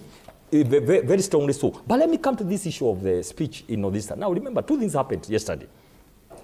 Immediately, there's this executive order that all you guys for 60 years, what you have been doing is wrong. So in short, all the other presidents, like from the first president, the second president, that president, fourth president, didn't know. They had no idea this issue of IDs. Now we have a president who understands that there is some separation in all this time. Now that already is a problem. And I want to say that in passing. The problem in Africa is that we don't have systems and structures. We don't value them. We don't have them so that they don't affect us. We change things depending on the circumstances. There is a reason why, right from the first president, they have been doing some minimal. And let me put it this way. There's nothing like what you would call vetting like it's a war. It is minimal to say, you are whose father, whose grandfather, where do you stay? That's a very simple question to be asked. Now, yesterday, as I was preparing to come for this show, I got a call from a friend of mine, the neighbor of Kimana, the neighbor to Tanzania, at Namanga border. It happens even today. You ask simple questions because there's a lot of trans because of the border. And you ask, okay, you want an ID. It's okay, a very simple thing with the chief. You are whose father, whose grandfather. Okay, I know. It's a very simple thing. If you live there, everybody knows the other. That is what has been happening in Northeastern, and that's what happens in other border places. Why suddenly there is a big rush to go and freeze that in one region, yet it is going on in other areas? It's very suspect. People it has been in the streets here, people talking about it. Now it is very clear that we didn't know it is a policy from the system to open up influx of people we are not sure are Kenyans, to get IDs without vetting, so that now the numbers that got lost from Mount Kenya, because Mount Kenya is gone and gone forever, we can try to get them from Northeastern, and that's why Aden Duale didn't miss his words. Immediately, you can see, it was very open. He didn't miss. He came out and said, we can assure you, we are going to have millions and millions of votes in 27. Meaning, the IDs are coming, voter registration comes, the numbers come. The question is, are we going to destroy a country? 60 years, something we have done because of elections of one time. What happens? After that, we have no control. So it is very dangerous. It is extremely bad. And we may decide for the sovereignty of this nation, Fred, to go and stop that in court. We may do that because you cannot come and tell us 60 years, all the presidents, governments that have been in Kenya have been doing this because of ABCD. You come quickly, and because you want to run away, and this is not fair. Let me tell you something. If you had a pact with Mount Kenya, and there are issues, go back and tell them what happened. You can't run away, begin mobilizing people against one region. It will not going to work because, let me tell you what happens, Fred. The moment you do that, and this post with the people you have mentioned here, what happens? The region becomes more strong. Now, the people who see Mount Kenya is being sidelined, remember the 41 against 1, it was said in a presidential function, right? The other communities, you may think you are sidelining the Mount Kenya region, but other communities will feel there is a problem, and they'll come and say, we don't want to go that direction, because the Mount Kenya, for once, they decided we are not going to start with our own. They voted for somebody else. Other communities are seeing that. So you may think you want to sideline one, go and cause an irregularity, get influx of people we don't know to come and get IDs because of elections. You are messing up the entire core of a nation. All right. It's very dangerous. And this because you just quoted a CS. Yes. Are you going to say, Bonasocion, that we ignore even the sentiments by CS Duale about how big the population is when you have another senior government official doing the same? Before I comment on Duales, I think it is wrong to try and portray to Kenyans that a certain region is being sidelined. It is open. That is a very primitive argument. It's on record. Mount Kenya and the people of Mount Kenya supported and voted for President William Ruto. And the people of Mount Kenya are right at the center and in the heart of the president. And they've not been excluded in any way, and they will not. And that is not going to change. So rather take that narrative elsewhere, but don't try and generalize and advance a very primitive argument that some people are being sidelined. When the youth of northern Kenya are being assisted to enjoy their constitutional rights to access registration of their ID cards, and of course they will register as voters, and of course they will access opportunities like the others because they've been isolated for a long time. They are enjoying their constitutional right.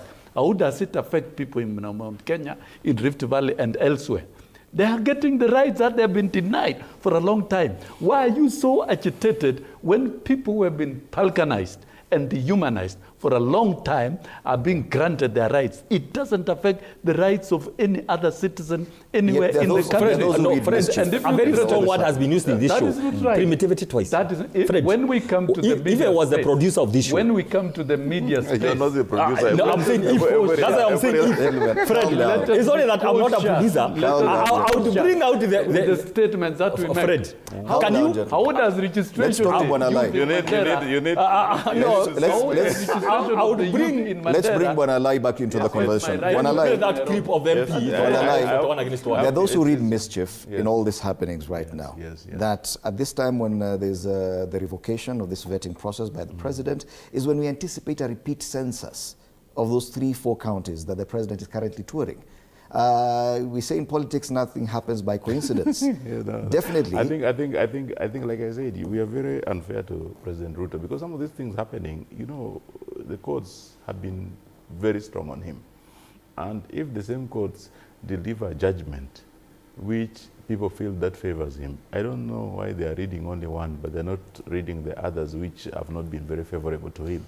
The other thing is that he's very lazy. When people like, I know Mbai wants to buy.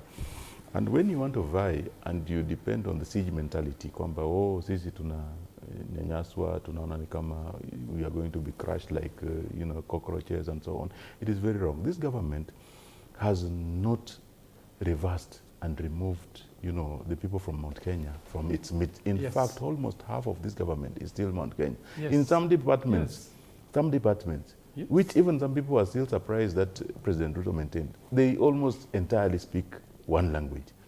And it's from the previous administrations. The 20 years of Kibaki and Uhuru cannot be underrated. And he has not tried to undo those things. And he has not shown any intention that he's going to do that. Why are we accusing him and now saying that because we want to vie? You know, politics of Kenya is built on cattle personalities. So now the previous figure was either Baba nakubeba mkono or you hate Baba to be elected. Let's have politicians go back to issues. What do you want to do for these people? What do you want to change? Which kind of new ideologies are you going to bring? Are you going to say that for you to get elected, useme kwamba sisi kama Mount Kenya, tunaona kama tunaenda kubaguliwa? President Uhuru and President Kibaki went around this deal, and we believe that he was registering minors to be voters. We believe that. But you see, President Uhuru and we was That's accused. a very serious allegation. You remember in IBC, he was accused. Let's not of go to places where we cannot. But you can search your news thing. Minors were registered for vote to vote. Students who are not 18. Yes. Well, students who are not 18. Unless we are able to verify it here, and we don't have the benefit of time. I'm going to request. I'm going to request you to students to register and to have IDs in school. Let's not go there. Let's not go there, Bonasocial. Okay, for the sake of sanity of the show. That is a fact. Let's not go there. So for the sake of the sanity of the show, I ask this, that for us to vie, I know that if you put my competitors aside, I'll defeat them on issues. I'll not use any other means to defeat them. Because I also lead a cosmopolitan, and probably the Kikuyus are the majority of my voters. I'm not a Kikuyu. The people voting for me, they are not my relatives. I have to convince them on what I'm going to do for them. And I have to, for now 2.5 years, I have to tell them what I'm doing. You know, what are you doing new? Okay. But when I see politicians going around saying that, Sisi, lazima tu, it is a lazy kind of politics. Okay. People are going to the same old... This is important. This is very important. I'm giving you an opportunity, because now I want to give direction. We only have 7 minutes to go. Yes. I want each one of you to make your final remarks in about 2.5 minutes. Yes? You can choose how you want to spend your time in the 2.5 minutes. This is very serious. It is your 2.5 minutes. Thank you so much. Now, quickly, please. An MP spoke in Western in very clear terms. I don't know where Mwalimu was, because he said that all these other communities are going to gamma against Mount Kenya. It is on record. It's only that I don't... That was not the president. It's only that I don't... No. We know what happens. That was not the president. Scripts are written and people are asked to talk. Let me pause there. Number two, it's only that I'm not the producer. I don't have powers to recall a clip. Number two, another MP said in another meeting that there are some community that think they are the only ones who can lead this country. Which is not true, because that community voted for somebody else. There is some pattern. They voted against Let me say this. There is some pattern going around, which is not healthy. Let it be spoken the way it is. That we must, and you see the tweeting that has been going on along with very many people, senior people, trying to try to alienate one part of the country. And I'm saying this, it will not work.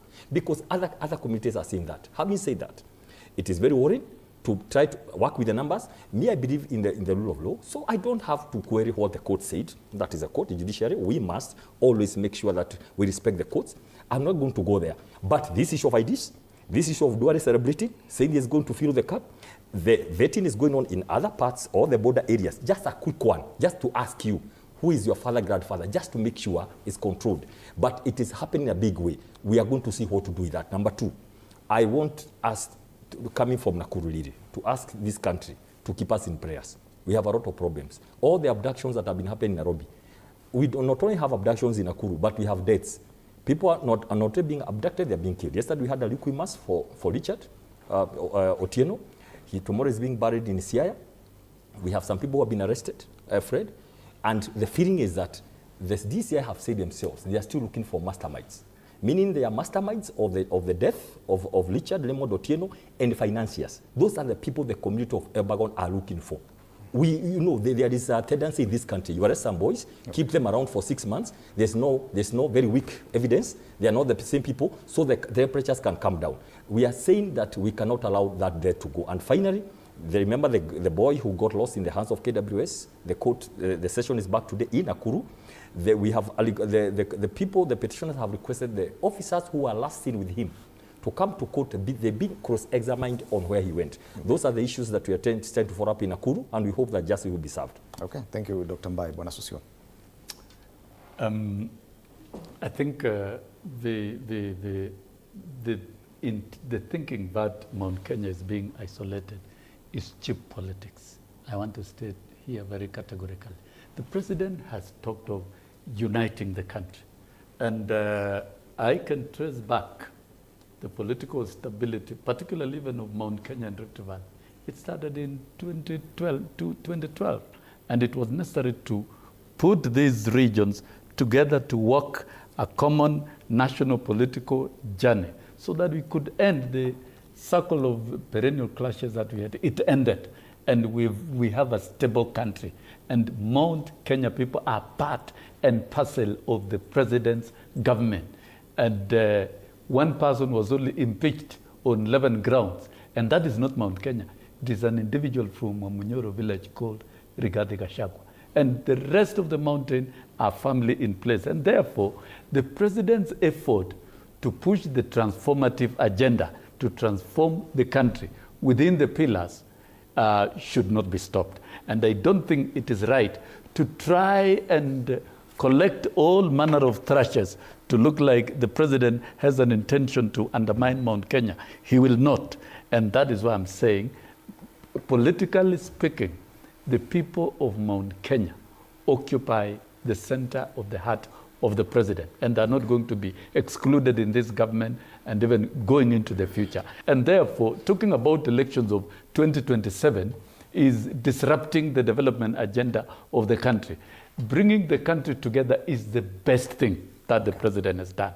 The broad-based government and all Kenyans should participate in, and if we have to transform this country, we are not only going to concentrate in Nairobi and politically right regions. We have to deal with every part of the country, and that is why the president is granting constitutional rights of the people of Northern Kenya. Right. And we cannot begin a debate that is founded on deceit and mischief and an intention to exclude citizens. That is not going to work, and nobody should buy it. Even if you went to court, when I lie, Susion is eating into your time now.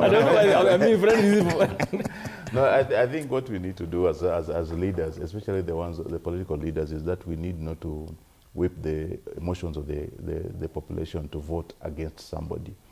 Let's whip people to vote for us if we want to vote. Vote for issues. And we vote for issues, because it's very unfortunate when people are now going around the country whipping the same emotions for people to vote against Ruto.